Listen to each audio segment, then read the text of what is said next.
The Namib Investment Group is a holding entity that actively manages a portfolio of investments containing a number of operating companies.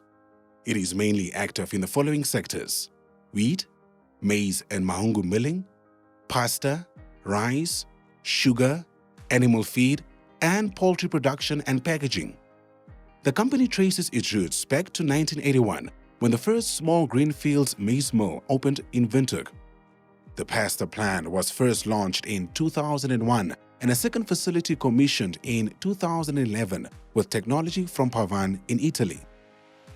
State-of-the-art facilities and a highly skilled workforce guarantee that a wide range of quality branded products meets the requirements of its customers. The company creates socio-economic growth through investment in local economies and develop people's talent, both inside and through educational initiatives in the communities in which it operates. Quality focused. At Namib Mills, we are driven by consistent quality and therefore adhere to the international standards requirements for conformance to quality and food safety. We achieved ISO 9001 certification in 1999 and consistently enact our hygiene management system. Daily testing of all our products is conducted at our testing facilities located in Windhoek and Otavi. These tests are conducted by our highly qualified food technicians and their team. This How It's Made video will focus on the process of producing pasta. Pasta is made from flour which is milled at Namib Mills and transferred to the pasta plant via blow lines. The flour is stored in bins that can hold up to 80 tons of flour per bin.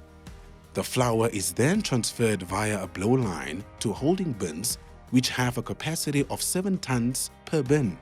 The flour is transferred from the bins to a mixer where warm water is added to form a dough. The dough is kneaded under a vacuum for a short time. A screw pushes the dough through a die known as the process of extrusion. The pasta plant is divided into 2 separate production lines known as short and long pasta. Short pasta. For short pasta such as macaroni, elbows, and fusilli, a quickly rotating blade cuts the dough into the required lengths. The shape of the inserts in the die determines the shape that is produced. Initial drying. The extruded and cut shapes then fall into the shaker pre-dryer. This equipment vibrates and circulates very hot air up to 98 degrees Celsius across the pasta to quickly dry the product's surface in order to avoid the formation of lumps. Pre-drying and drying. The product is then fed into the dryer by means of an elevator and a loading vibrator. In the dryer, the product undergoes alternating drying and stabilization phases by moving across different layers of conveyors. Inside the dryer are fans that circulate and extract hot moist air and so dry the product. The temperature and humidity conditions inside the dryer are regulated by thermocapacitive probes which are controlled by software. Cooling. When the product is dry, it moves into a cooler. Here the temperature of the product is decreased to room temperature through circulation of cool air. Storing. The final product is then transported to buffer silos using an elevator. The whole production process takes about 3 hours. Packing. From the buffer silos, the product passes over a vibrating sifter. Here, the good product gets separated from lumps and fine powder. The good product is then transported to packing machines using a bucket elevator. Packaging machines are the form, fill and seal type. This means the packaging material is on a roll and the machine unwinds it, forms the packets, fills the packets with the product and seals the packets. Here the best before date also gets printed onto the back of the packets.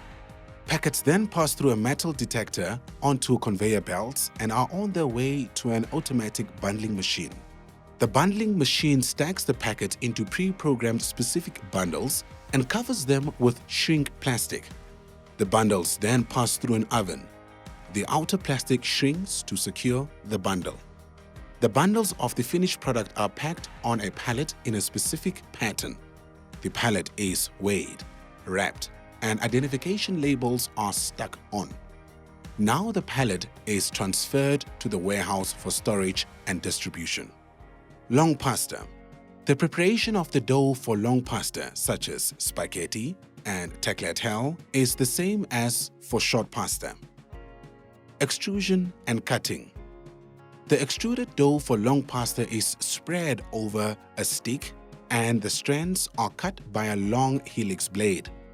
Any excess wet strands are cut off, shredded, and returned to the mixing process. Pre-drying and drying.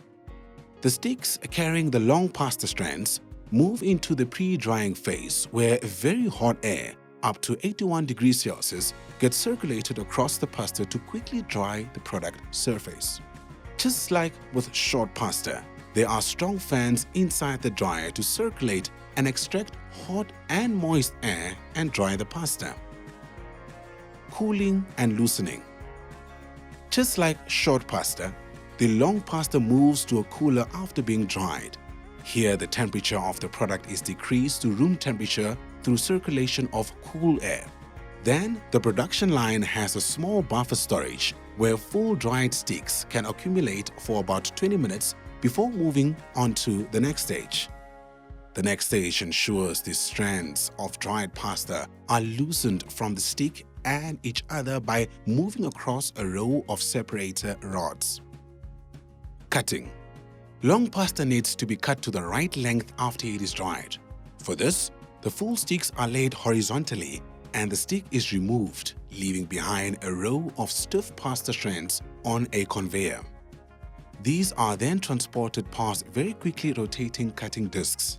The discs cut off the curl, cut the bottom evenly, and cut the strands in the middle. This means that one dried strand gives you 4 equally long pieces of long pasta. For long pasta, the production process is about 6 hours. Packing. The packing of long pasta is similar to the packing process of short pasta, and the pallets are stacked and handled in the same way. All products go to the distribution warehouse ready for the market. With strategically located depots throughout the country at the following locations: Katima Mililu, Otavi, Ondangwa, Ochivarango, Windhoek, Gobabis, Walvis Bay, Mariental, Keetmanshoop, and Oranjemund. We are able to exceed our customers' delivery expectations to all corners of the country and ensure timeliest delivery over vast distances. Once the bulk product is delivered to the relevant depots, each depot is responsible for storage, picking, and delivery to their respective customers in the regions using our own fleet ranging from 1-ton up to 30-ton vehicles. This fleet already exceeds 60 vehicles. Namib Mills remains committed to Namibia.